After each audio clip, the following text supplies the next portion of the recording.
Hello, my name's Amanda. I'm one of the occupational therapists at Pediatric Movement Center. I do a lot of the feeding here. So today we're going to be talking about how to support your picky or anxious eaters during meal times.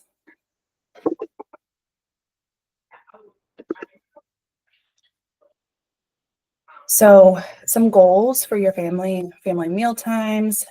We always want competent eaters. And we want them to feel confident with their oral motor skills, with how they manipulate food within their mouth. We always want consistent growth, right?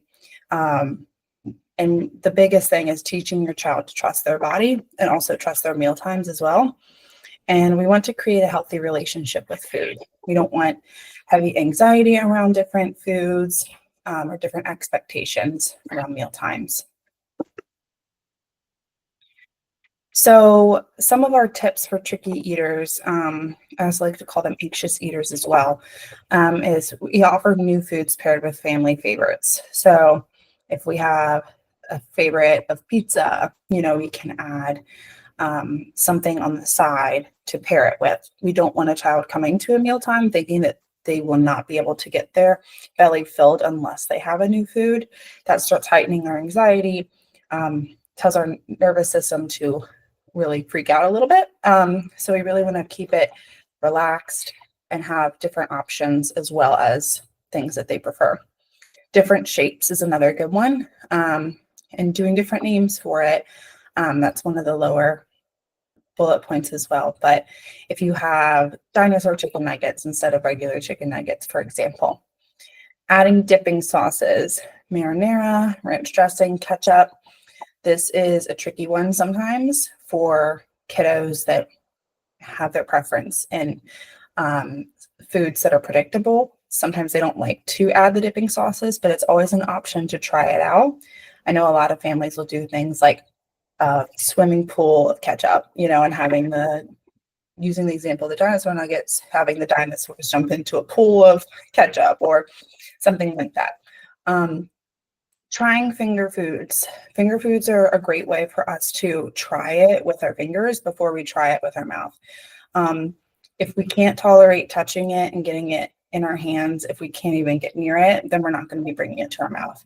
So anything where you can have them touch different foods, even if you do little fun party picks or different tongs, anything like that where they can make it fun and play with it. I already mentioned this before, but create fun names like pizza chicken, which is like chicken parmesan. I know one kiddo I see calls it crunchy brown cereal instead of Cheerios. So make it some fun name to try to encourage the engagement with the food. Offer filling, but not thrilling. High protein foods, things like that, things that will make our belly feel full and happy. We like to correlate happy belly with a mealtime so that we can kind of get that neurological association going as well. Fun plates, plate settings, utensils. This is one of the best things. If your child is not prepared or ready to try new foods, if they're really anxious about it, we can change up the plates. We can change up the plate settings. You can have fun cups, things like that to kind of change the environment to get them ready for the change of foods. It helps us decrease that need for predictability and kind of be more flexible with what we're eating in our meal times in general. With mealtime routine, I know a lot of parents mentioned to me that their kiddos love routines, love that structure, love a schedule, as we all do. We all like our routines and we like to know what's coming and what to predict. So if we have a mealtime routine before we get to the actual foods, that's really great. So if we have movement before a mealtime to kind of get those sensory systems regulated, breathing, hand washing, setting up the table. Another good tip I learned from another OT is that if they are having a hard time with different visuals or scents at a table, if you have them set up the table like, oh, come get this fork from me, bring it to the table. Oh, we forgot another fork for brother, come back, bring it back to the table. having that repeated exposure to the table without being like sit at the table and that's the first time that you see or smell this new food, that's always a good trick as well. So preparing them before the actual mealtime and enlisting their help helps them feel more confident in the meal times. A family meal as possible. I know that this is tricky with sports, different evening routines, but if you can eat together as much as possible, that is the greatest model for that, because we like to watch others eat new foods to try to see how we can manipulate it, what their reaction is. So if we see mom and dad eating different foods, then we kind of get more desensitized to that food. It also models a good behavior of, oh, I can be near this food, I can be at the table with this food, and I might not be expected to eat the food. That's the main theme of today is we don't want the child to feel like they're expected to eat a food that has enormous pressure, even though we want them to eat this food, help them grow. And that it's best for them. If they come to the table and they expect that they're going to have to eat this food, they're already going to have a heightened sense of anxiety, which can actually lead to decreasing our food intake as well. So I also like families to talk about their own plates. So, oh, I have circles on my plate. Can you find circles on your plate? I have the color red on my plate. Can you find another color on your plate? Talking about your plate as a parent or a caregiver, talking about your own plate kind of decreases some of those anxieties around their plate, because they think, oh, well, they're just talking about what they're eating. I can talk about what my plate has. Next one, consistent location and timing. Again, I know this one's tricky because we live in a world where it's very fast moving and we have different routines and different places that we're going.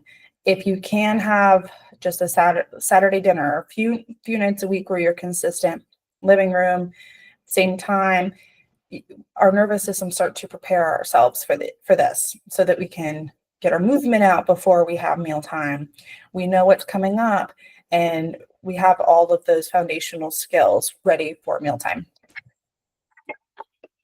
We can also offer options like one preferred food at every meal.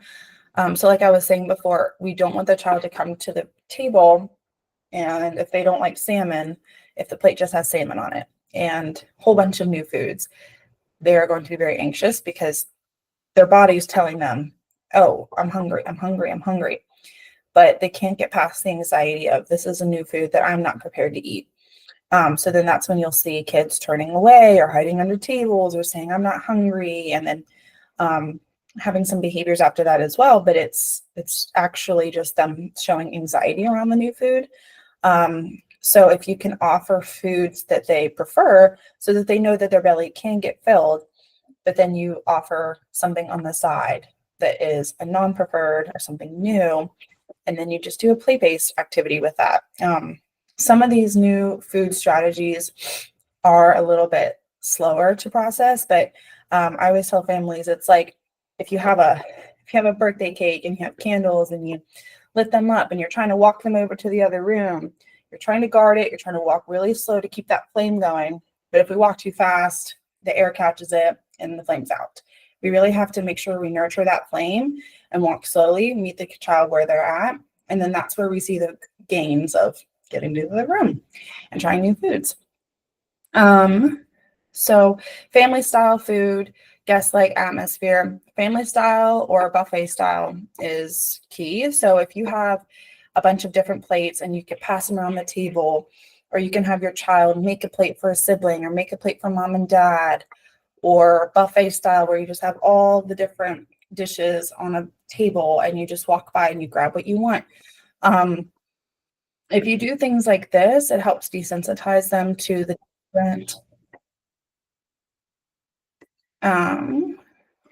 different sensory stimuli with these foods. So if we're scooping different foods, think about all those senses that are getting triggered with that. We're touching it, we are smelling it, we're seeing new foods. And then that helps us desensitize to not freaking out, turning away, hiding under the table if a new food is just in the area or on the table at all. Let me see here. So for our more anxious, tricky eaters, we like to also serve age-appropriate foods. We have to meet them where they're at with what they tolerate. So if they're just eating popsicles and pudding, applesauce, different purees, we might have to meet them there at first and then kind of expand that because they might not have the musculature within the mouth to explore new foods. So age appropriate foods within reason. So if they have like, let's go on the applesauce example. We don't want to be serving them like the baby food as an alternative, but maybe if we do like a favorite fruit and we mash it up and they're involved in the experience, and or watermelon like the picture, that can you can kind of mush that into a puree within your mouth so that they don't feel anxious when the food gets in their mouth because it's something new and they feel like they cannot manipulate it within their mouth. Another good tip is drinking water in between meals and snacks. Encourage a child to self-feed. So like I said, I do a lot of feeding therapy, and I have probably, I can count on my hands the times that I've ever brought a spoon to a child's mouth, and that may just be because of like a motor impairment or whatnot. But a child that's able to bring a spoon or a fork to their mouth, or a finger food to their mouth, allow them to do that. They have to control that movement. And like I said before, they have to be able to tolerate in their hand or with a toothpick or with a tongue, whatever. They have to be able to tolerate that before they get it in their mouth anyways. So that really should be our prerequisite step. Avoid mealtime distractions, no devices, TVs, or phones. I know this is a tricky one, but if a child can only eat if they're watching an iPad or screen, whatnot, that's also like a huge red flag for like maybe some GI issues, or, let's see why they feel like they have to distract themselves to eat these new foods. So if we can decrease all devices, phones, TVs, that helps us be in the moment. We can have a really good conversation or play-based activities with family at the table to kind of subsequent that input. Pick a fruit or veggie of the week to try. This is something you can always do with your kiddos to have them feel more involved. Take them to the grocery store, have them pick out a fruit or a veggie of their favorite color and something to learn about, and really encourage, we're going to learn about this food today instead of we're trying this food this week, trying to really decrease the anxiety and the anxiety around the new foods and how we feel they can process that information. Sit comfortably at the table, supporting feet 90, 90, 90. If you think about like a bar stool, a lot of times our feet are kind of swinging and hanging and they're not really supported. We like to have 90 degrees of hip flexion, knee flexion, and ankle flexion. So if we're sitting at just a regular old table with like a back, we can have our hips supported and we can have our knees bent. We're not dangling. Our knees aren't straight out, just dangling on the in the air. And then our feet are supported flat. That helps us with a lot of things and the mechanisms involved with swallowing and chewing so that we feel more successful with the foods. It's also helpful for choking and things like that. We really want to make sure that they're able to have that support to focus on the chewing instead of swinging their legs or different movements, and they can really process that more efficiently. Have the opportunity to eat all the foods. This is a great one because, like I said before, I have the opportunity to eat the foods, but not the expectation to eat the foods. We really have to make sure that they don't feel pressure. And I know sometimes it can feel like, I'm not telling them to eat the food specifically, but kiddos can feel if you're looking at their plate and you're like, no, you still have a few foods on there. That starts heightening our anxiety around meal times. Listen to their body and know when they're full and be active. We really like to encourage if it's close to mealtime. Oh, do you hear your belly growling? Do you feel like you're hungry? You haven't eaten in a while. Do you think you might be hungry? Things like this to try to cue them to think internally, how does my body feel right now? Same with being full. Your belly is feeling really full, or your belly's happy that you ate some foods. Different terminologies like those can really help with looking inward and processing. How does my body feel while I eat these new foods?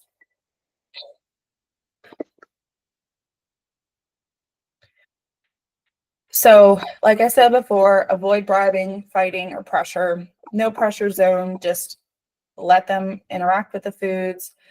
Offer water in between meals and snacks. Tolerate messes. Messes will happen, especially if you encourage them with to participate in meal prepping, which is a great one. Regardless of what age they're at, they can help to prepare the meal in some way, even if it's just pouring water over vegetables, like this kiddo here might be doing, or using a child-safe chopper to cut up different vegetables or fruit.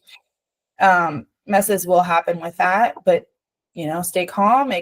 This is one of the steps to help them feel more comfortable around the food, more control around the food. And, it happens all the time. Talk less, listen more. So what do you notice? Tell me about this food. Describe it to me. Like I said earlier, I see a circle on my plate. What shapes do you see? Encourage activity, honor their reaction. If you notice that you place a food on their plate and your kiddo's turning away, hiding under the table, crying, pushing it away, we have to read that, honor it, and then say, I see that I see that you do not like this on your plate. What if I put it on my plate instead? Back it up a little bit. If we have that reaction, we don't want to keep pushing. We want to back it up and pivot. So if you honor their reaction, then they're more likely to trust you with new foods in the future and trust that they don't have to go to that point of pushing, hiding under the tables to express their no with different foods. So it's really important to honor their reaction. Feeding schedule as well. This is helpful to encourage that feeling of hunger, feeling of fullness, and really listening to our bodies with those reactions as well.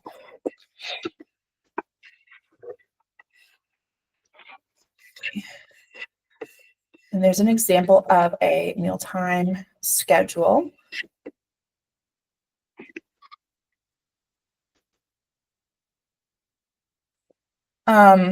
This is another thing, prep breakfast the night before or lunches the night before.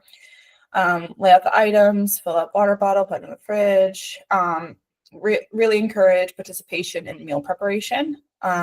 So have them put in like this bowl, put the blueberries in a container for their lunch, or cut it up with different fun cookie cutters, or different things where they know what's going to be in their lunchbox. They know what's going to be for breakfast so that they could prepare themselves the night before. Parent responsibility, help assist with any cooking or cutting, within reason, like the child should be doing some of it if it's safe. Help create a morning checklist, help fill out worksheets for lunch meal ideas. This is another way to add arts and crafts and different things like that to the preparation of meals. I know some families also will do like drawing or coloring contests of different foods, different new foods, so that they're getting exposed to the different foods, but it's not the food being right in front of them. They're just thinking about it, thinking about the different sensory aspects of the food and trying to replicate it within a drawing. So the 8 senses, sensory system, a lot of people have heard of vision, hearing, taste, touch, smell, vestibular. Proprioception and vestibular are the two that I've heard the most that families have not heard of as much. Proprioception is our body awareness, deep pressure input, our awareness of our body within space. And vestibular is some of those more inner ear, movement-based senses. So if we are always spinning, or if we really enjoy hanging upside down, or different things like that, we can be seeking that vestibular input. Same with proprioception. If we're always jumping or like squeezes or tight hugs, that could mean that we are wanting some more of that deep pressure sensory input.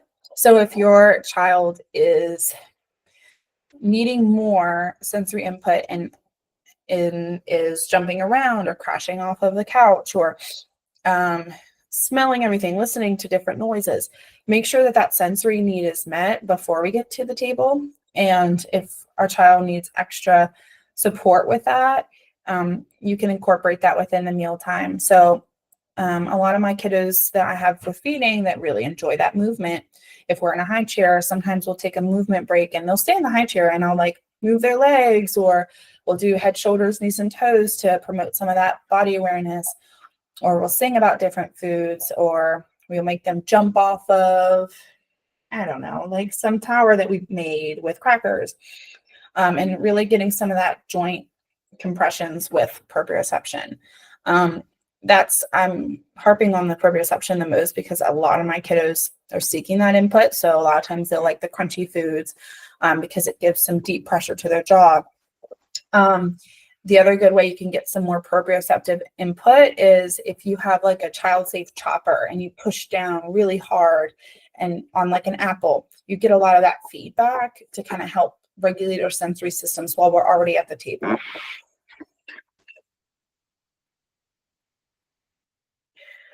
So kind of like I was saying in the last slide, sensory processing, registration, seeking, sensitivity, avoiding. This graphic is really helpful if you want to pause the video and read it as well, to explain how our bodies can seek different inputs or be sensitive to different inputs, avoid different inputs. And this is a big role in our foods. So if we are really sensitive to different textures, we may not want to have broccoli or eat broccoli or different foods because the first bite of the food, let's say a Ritz cracker, the first bite of a Ritz cracker is really crunchy, but then if you take a bite, multiple bites, it gets really mushy in your mouth, and you have to reset that sensory system every time we take a bite because it's a new texture. So with that, it's just keeping in mind, okay, let me try this food as a parent or caregiver and see what I can see within my mouth of, okay, second bite tastes a lot different than the first. Maybe this is why my child is really hesitant to this food. So breaking it down in different ways that you can have them dissect it without necessarily using their mouth, but using play-based with their hands or different things to kind of prepare them for that. So like I said before, at the 90-90-90 sitting, this is exactly a great visual of what I meant by that. Varied utensils. So you can do, like I said, tongs, party picks, spoons, forks, different fun things that you can use, and limited distractions. So the process of eating, this is a great visual to kind of keep in check what we are expecting out of these kiddos. So a lot of times we will start out at eating. We'll just bring a new food to the plate and we'll say, let's try this out. Let's eat this. But we have to back it up to this blue, dark blue part of the pyramid of tolerate it. So sometimes a kiddo will not like a food being in the room with them. It's just too much at one time. So we have to be able to work on that first and then interacting with it. So like I said, putting it on mom's plate or using tongs to put it on sibling's plate, smelling it, touching it, tasting it, and then eating it. I would say with the taste section as well, if your kiddo will bring it in their mouth and tolerate it in their mouth, but they're not going to want to swallow it, that's okay. Just encourage a middle step of chewing and then spitting it out. Like if you have a spit cup at the mealtime, so that they can experiment with biting down on the food with their teeth, but then they spit it right back out so they don't feel like they have to necessarily swallow it. That's a good middle step if you feel like you're stuck between the chewing and eating. Utensils and supplies, age-appropriate utensils. Consider a variety of plates, bowls, cups. This can help with tolerating change in mealtime. So if we always use a blue bowl for our cereal and we get stuck on that blue bowl and we're like, we need that blue bowl, we have to kind of work on that variation before we try a new cereal. We have to be able to tolerate different bowls, utensils, plates. So if we can add in that flexibility, that's really helpful. Don't always separate the food if you're starting out with eating. If you can do like a flat plate without the sections, that's helpful to tolerate that change. Toothpicks, like I was saying, I'm a huge proponent of party picks with little animals. They're all over Amazon. If you just look up party picks, they're so fun. They have different animals, colors, shapes. It always adds a different component to different foods. Spit out bowl, spit out cup. Like I was saying earlier, that's a great way to kind of work on that step between.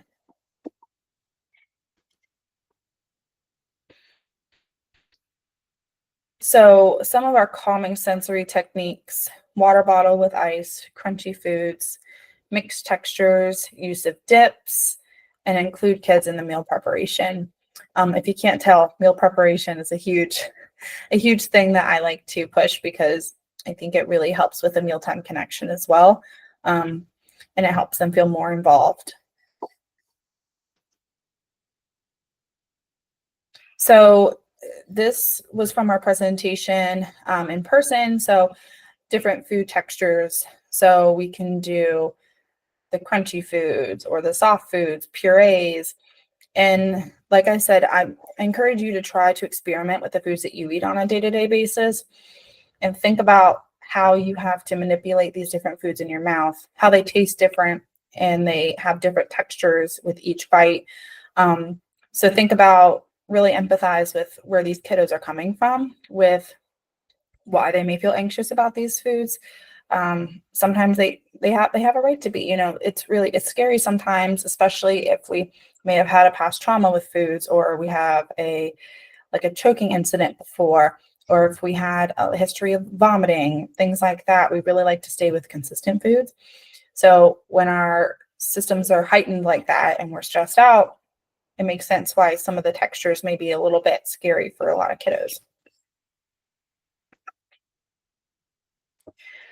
Taste, we can all name different flavors of different things, whether it be sour, sweet, salty. And I always like to encourage kiddos to discuss this with their foods, with their favorite foods first. So if they like apples, oh, that's really sweet. Or describing the texture, like we said, is it crunchy or is it soft? Is it a quiet food or is it a loud food? So if we crunch it in between our teeth, do you hear a loud crunch or is it just a quiet, mushy food?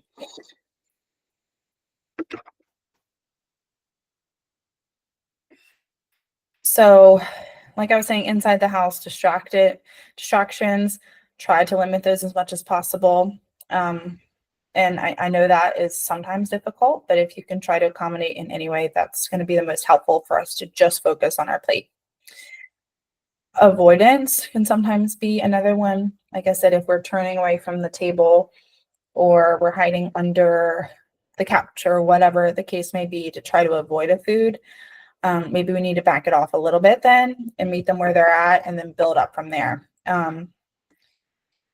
Encouraging family meal times and sensory input. If we have if it's really loud and if it's really bright where you guys are eating in different textures, and if you feel like your child is becoming more anxious because of this, it could be a good idea to do like something like noise canceling headphones or dimming the light if you can. Different things that you can kind of adapt to support that. And if you have your family's eating, for example, salmon, and your kiddo's really, really sensitive to that smell, and every time you have salmon night, it's like, can't do it. It's okay to meet them where they're at and try to slowly work them up to being able to tolerate being in that room. So if on salmon night, your kiddo prefers to eat their dinner in a different room just for that night, if that's what they feel the most comfortable with, and if that's how you know that they'll eat their meal, that's okay. And then we slowly work up to bringing them closer to that exposure of maybe they help you with grocery shopping for that salmon. And we desensitize them to that in a way that they're most comfortable. Outside of the house, these are some other things to consider. If our kiddo is in the classroom and is often distracted, they might not be eating their lunch. One of the things we can talk about is where we can kind of meet them where they're at to give them that space to fully focus on their meals. Because we want to make sure that their bellies are getting filled and that they feel like they have enough energy and gas in their tank for the rest of the school day. So even if that means that they need to go in like a quieter space, that's okay, because they have the rest of the time as well with their peers. So if that's what makes them feel most successful, then that might be a good route as well.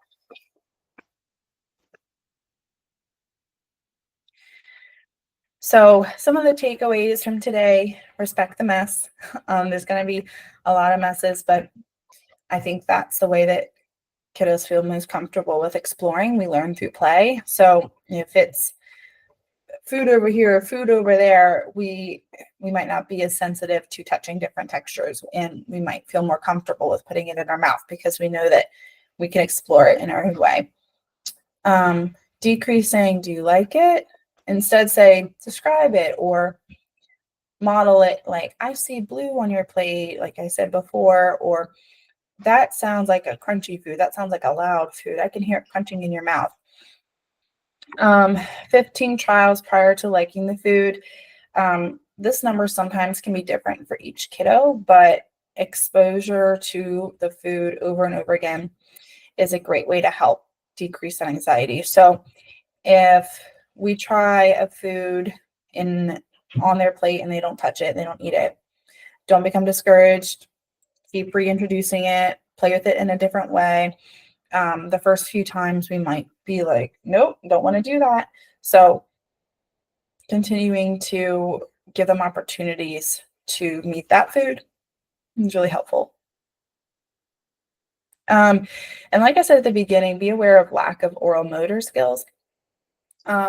So if we have a really hard time chewing food, if we're chewing food for a really long time, or if we have a hard time with like pocketing foods in our cheeks and not being able to clear it out, or we're gagging, or different things like that, we have to meet them where they are with food textures, to make sure that they feel comfortable with trying new things.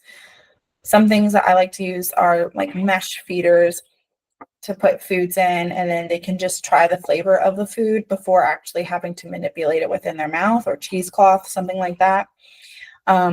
Smoothies are another good option so that they can swallow it, get new flavors, but they can also feel more confident in trying those things.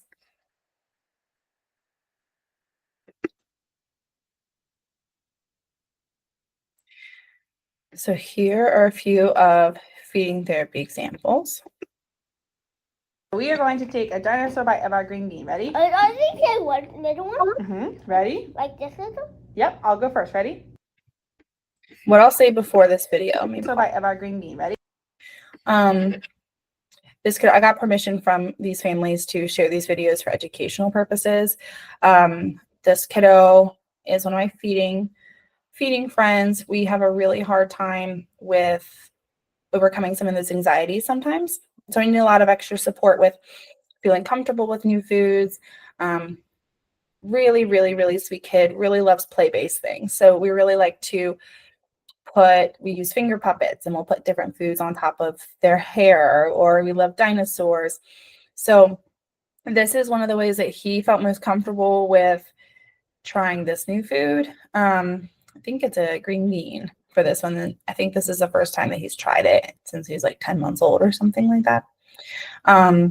But this is something that he had tried before.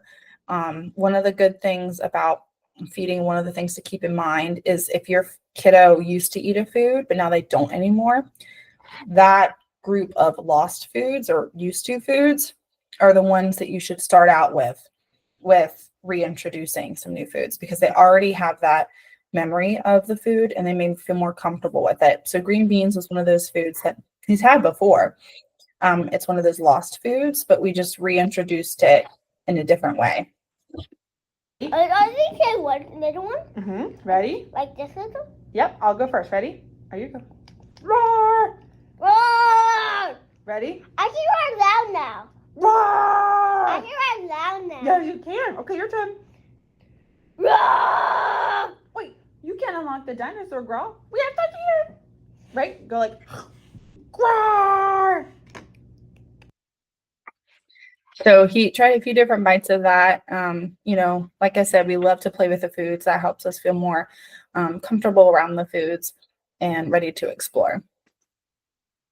Here's another example. Eyes. We are going to take a dinosaur bite of our green bean. Ready? Can you put eyes on the nuggets? And a nose.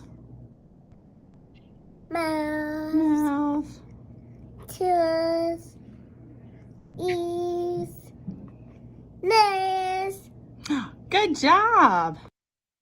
So like I said, it gets messy, but that's a good thing.